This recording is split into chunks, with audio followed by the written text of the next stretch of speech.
इस वीडियो में कोई सिनेमैटिक हाइप नहीं है, कोई एकदम इफेक्टिव हुक नहीं है, कुछ खास इंट्रो भी नहीं है, बिकॉज ये वीडियो लाइक्स, व्यूज़, शेयर्स या फिर यूट्यूब एल्गोरिथम के लिए है ही नहीं।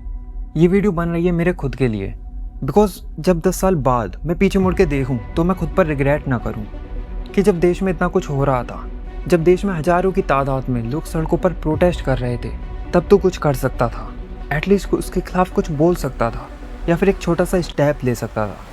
लेकिन तू चुप रहा और तूने कुछ नहीं किया।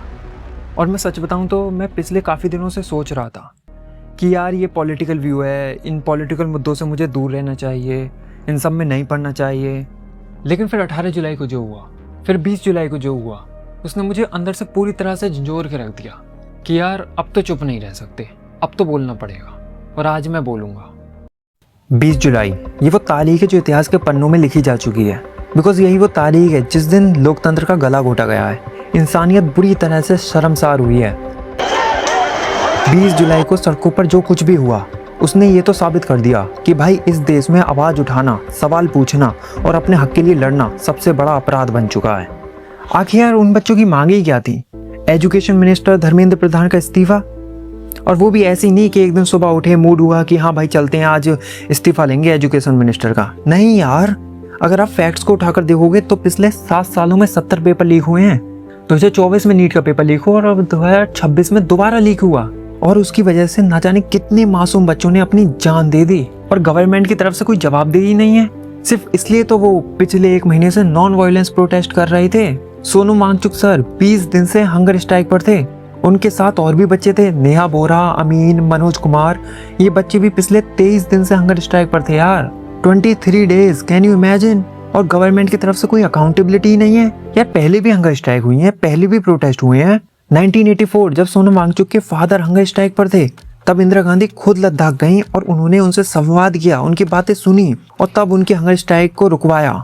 अरे यहाँ तक कि अंग्रेज यार, जो कि हमारे सबसे बड़े दुश्मन हैं, जिन्होंने हम पर इतना अत्याचार किया, जब गांधी जी आमरण अनशन पर बैठते थे तो 3 से 4 दिनों में उनकी डिमांड फुलफिल कर दी जाती थी। और इसी बीच पत्रों के द्वारा या किसी भी माध्यम से वहाँ के जो विसुराय थे उनसे बातें करते थे।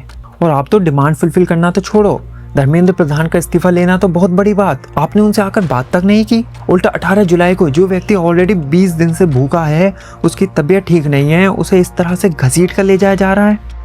और इतने में भी आपको खुशी नहीं मिली तो आपने 20 जुलाई को जो बच्चे शांति से संसद की ओर बढ़ रहे थे, अपना नॉन वायलेंस मार्च कर रहे थे, जो कि उनका अधिकार है, और उन्हें ऐसा करने पर आपने मजबूर किया। जब जंतर मंतर से आप तक आवाज़ नहीं पहुंच रही थी तो उन्हें भी लगा होगा ना यार कि शायद हम दूर हैं, हमें संसद जाकर ही बोलना चाहिए, तभी इनको सुनाई देगा। यहाँ हजारों की तादाद में बच्चे खड़े हैं, इस देश का भविष्य सड़कों पर आ गया है, अपने हक के लिए लड़ रहा है, लेकिन बदले में उन्हें क्या मिला? लाठीचार्ज, टीयर गैस, किसी का सर फोड़ दिया गया, किसी का हाथ तोड़ दिया गया।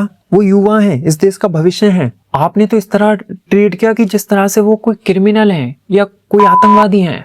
बैरिकेड पर करंट लगवाया जा रहा है जिससे कोई आगे ना बढ़ सके। आपने अपने जवान खड़े कर दिए बंदूकों के साथ।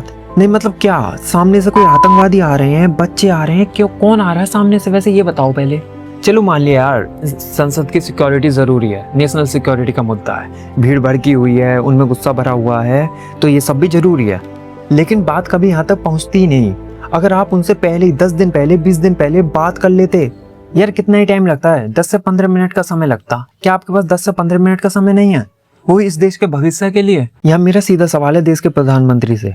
आप संसद आए, आप मुस्कुराए, आपने छोटी सी स्पीच भी दी जिसमें आपने राहुल गांधी पर थोड़ी सी टिप्पणी कर दी। वो सिर्फ 28 साल है, मैं किसी 56 साल के नौजवान की बात नहीं कर रहा। और उसके बाद आप वहां से इस तरह से चले गए जैसे कुछ हुआ ही नहीं है। और बात करें हमारी दिल्ली पुलिस की, तो भाई उनके तो कहने ही क्या, एक बार को तो आपको भी लगेगा कि ये पुलिस है ही नहीं, पुलिस के ड्रेस में गुंडे खड़े हैं।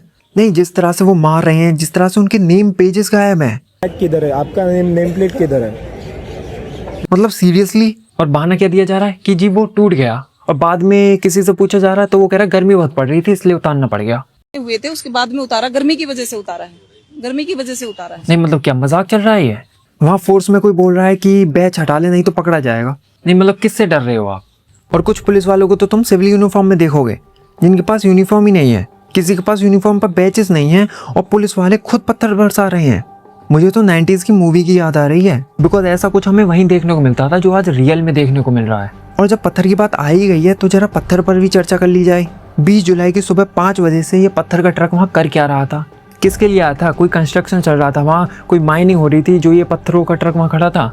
साफ पता चल रहा है कि ये वहाँ किसने मंगाया है। और इसके बाद जो मीडिया में चल रहा है वही पत्थरों का। मुझे तो पता नहीं क्यों ये सारी चीज़ें कनेक्टेड लग रही हैं। अब मीडिया की बात आई है तो जरा मीडिया पर भी चर्चा कर ली जाए। मीडिया के अकॉर्डिंग पुलिस वालों ने कुछ नहीं किया, वो तो बहुत शरीफ हैं, बेचारे घायल हो गए हैं, बच्चों को कुछ नहीं हुआ।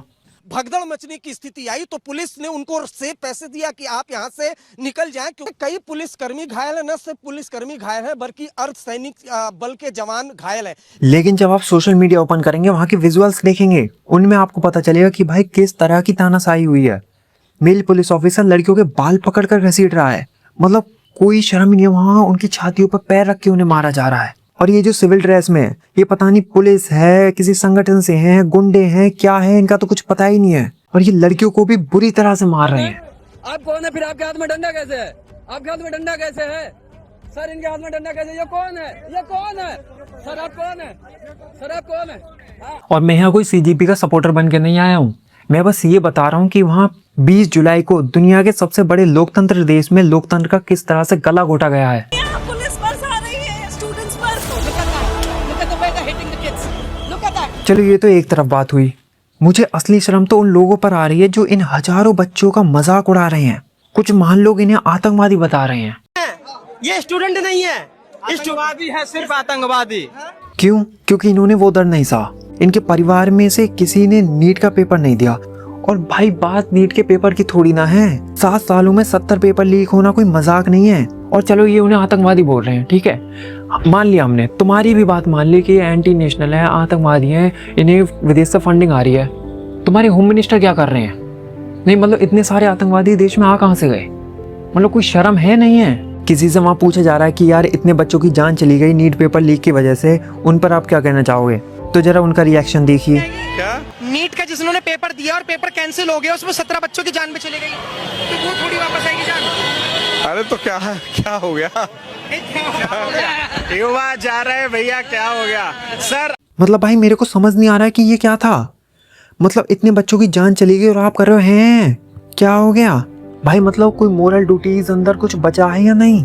और ऐसे ये अकेले नहीं है, ऐसे ना जाने कितने लोग हैं जो इसी तरह से उस प्रोटेस्ट का मजाक उड़ा रहे हैं और उसको अपोज कर रहे हैं। और हमें अब समझ में आ रहा है कि यार इस देश को आज़ाद होने में इतना समय क्यों लग गया, क्योंकि तब भी कुछ इस तरह के लोग थे और आज भी हैं।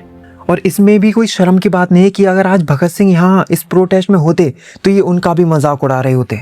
बिकॉज आज उन हजारों बच्चों में, उन युवाओं में जिन्होंने पुलिस की लाठियाँ खाई हैं, उनमें झांक कर आप देखोगे तो आपको एक नया भगत सिंह नजर आएगा। हाँ ठीक है, उनकी भी काफ़ी जगह गलती है, ऐसा नहीं है, मैं ये नहीं बोल रहा कि उनकी तरफ से वायलेंस नहीं हुआ है, बिल्कुल हुआ है। 50,000 की भीड़ थी भाई, 50,000 में 10, 20, 30, 40 लोगों ने मैंने मान लिया, कर लिया और हुआ भी है, ठीक है। लेकिन उन 10-20 बच्चों के चक्कर में क्या वो 40-50,000 बच्चों का दर्द कोई मायने ही नहीं रखता? वो सब झूठ है। माने यार, एक्सेप्ट करते हैं, काफ़ी पुलिस वाले भी घायल हुए हैं, उनको भी चोटें आई हैं, लेकिन सवाल आज भी यही है कि बात वहाँ तक पहुँचती ही नहीं। अगर उनसे 10 दिन पहले, 20 दिन पहले, जब वो पिछले 1 महीने से वहाँ शांति से प्रोटेस्ट कर रहे थे, तभी उनसे बात कर ली जाती, तभी उनकी सुन ली जाती। बात यहाँ तक कभी पहुँचती ही नहीं। और एंड में मैं सिर्फ यही कहना चाहूँगा कि अगर तुम उनकी वहाँ जाकर मदद नहीं कर सकते तो घर से करो, घर से मदद नहीं कर सकते तो उनके लिए कुछ बोलो, और अगर बोल भी नहीं सकते तो लिखो, और अगर लिख भी नहीं सकते तो प्लीज़ कम से कम उनका अपोज मत करो, या फिर जो लोग उनका मजाक उड़ा रहे हैं, उनकी आलोचना कर रहे हैं, उन्हें ऐसा करने से रोको।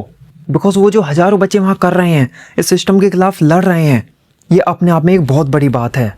और एंड में मैं सिर्फ इतना ही कहना चाहूँगा कि चाहे मेरी यूट्यूब न्यूज़ बिगड़े, चाहे व्यूज़ आए ना आए, चाहे मुझे गालियाँ ही क्यों ना पड़ें, लेकिन मैं अब गलत के खिलाफ ज़रूर बोलूँगा। और आपसे भी मैं यही बोलूँगा कि आप अपनी तरफ से जितना कर सकते हैं प्लीज़ यार सपोर्ट करें, और सही तरीके से सपोर्ट करें।